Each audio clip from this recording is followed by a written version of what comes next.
आपल्या सगळ्यांना माहिती आहे की साधारणतः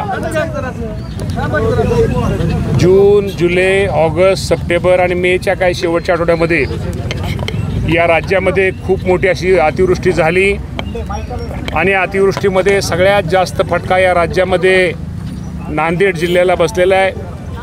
नांदेड जिल्ह्यातल्या शेतकऱ्यांना बसलेला आहे. नदीकाठच्या असणाऱ्या गावांना नदीला पूर आल्यामुळं तिथल्या आसपास असणाऱ्या शेजाऱ्या शेतकऱ्यांच्या शेतामध्ये पाणी गेल्यामुळं सगळी शेतीचं तर नुकसान झालेलंच आहे, पण शेतीबरोबर त्या शेतातली माती वगैरे खरड तो पण खरड सगळं झालेलं आहे. त्यामुळं खूप मोठं नुकसान या नांदेड जिल्ह्यामध्ये झालेलं आहे.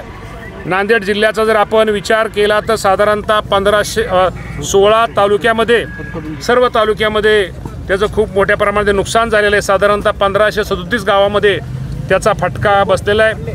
साधारणतः शेतकऱ्यांचा जर विचार केला तर 7.25 लाख शेतकऱ्यांना त्याच्या शेतामध्ये असणाऱ्या पिकामध्ये त्याचा फटका बसलेला आहे. साधारणतः 16,21,000 एवढं क्षेत्र तिथं हे पिकाचं खूप मोठ्या प्रमाणामध्ये नुकसान हे एकट्या नांदेड जिल्ह्यामध्ये झालेलं आहे.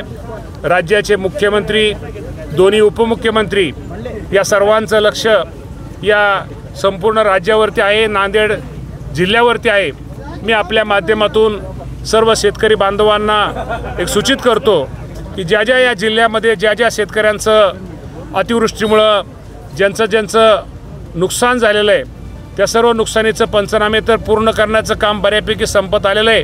अजूनही बऱ्याच ठिकाणचे ज्यांचे पंचनामे राहिलेत शेतीच्या पिकांचे ते शेती पिकाचे पंचनामे लवकरात लवकर पूर्ण करून जे माझ्या शेतकऱ्यांचं नुकसान झालं आहे शासनाच्या वतीनं त्यांना मदत केली जाईल. सोमवारपासूनच मला वाटतं त्याचं पोर्टलवर मला वाटतं त्याचं अपलोड करायचं काम सुरू आहे आणि सोमवारपासून मदत द्यायला सुरुवात ही निश्चित प्रकारे होणार आहे. नांदेड जिल्ह्याप्रमाणेच राज्यामध्ये सगळ्यात खूप मोठ्या प्रमाणामध्ये नुकसान झालं आहे. शेवटी ही निसर्गाचं संकट आहे.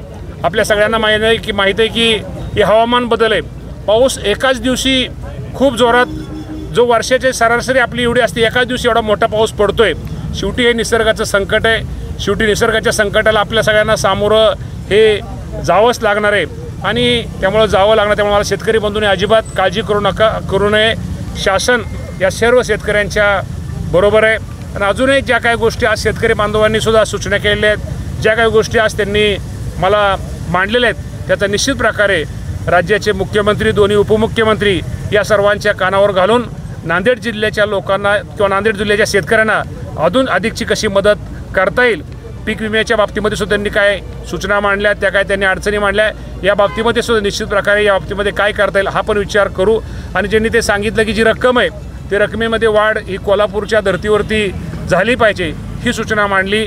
मी स्वतः या बाबतीमध्ये मंगळवारी तुम्हा सगळ्यांना माहिती आहे की मदत व पुनर्वसन मंत्री मकरंद पाटील आणि मुख्यमंत्री, दोन्ही उपमुख्यमंत्री यांच्याशी बोलून काय करता येईल किंवा करणं गरजेचं आहे. शेवटी कुठल्याही गोष्टी हा काय नसतात. नांदेड आपल्याला शेवटी सगळं राज्य म्हणून राज्याचा विचार करावा लागतो. तर सगळ्या राज्याचा विचार करून या बाबतीमध्ये काय निर्णय किंवा शेतकऱ्यांच्या दृष्टिकोनातून कुठलं हिताचं आहे या बाबतीमध्ये घेण्याचा प्रयत्न करेल. तब्बल 8.25 लाख हेक्टरचं नुकसान झाल्याने 523 कोटी मदत ही काल जाहीर झालेली आहे. ही रक्कम अतिशय तुटपुंजी पडणार आहे. 5,10,000 हेक्टर म्हटल्यावर काही शेतकऱ्यांचं नुकसान भरून निघणार नाहीये. विशेष पॅकेज द्यावं लागेल. त्यासाठी तुमचा काय? त्यासाठी मी तुम्हाला मगाशी सांगितलं की आपल्याला माहिती आहे की या मदत व पुनर्वसन मंत्री राज्याचे मंत्री मकरंद पाटील आहेत आणि मुख्यमंत्री आणि दोन्ही उपमुख्यमंत्र्यांशी मगाशी आज शेतकऱ्यांनी आल्यानंतर शेतकऱ्यांनी ज्या भावना व्यक्त शेतकऱ्यांनी केलेल्या आहेत त्या भावना निश्चित प्रकारे तिथं पोच करून या बाबतीमध्ये काय करता येईल किंवा हा विषय काय नसता नांदेड पुरता संपूर्ण राज्यामध्येच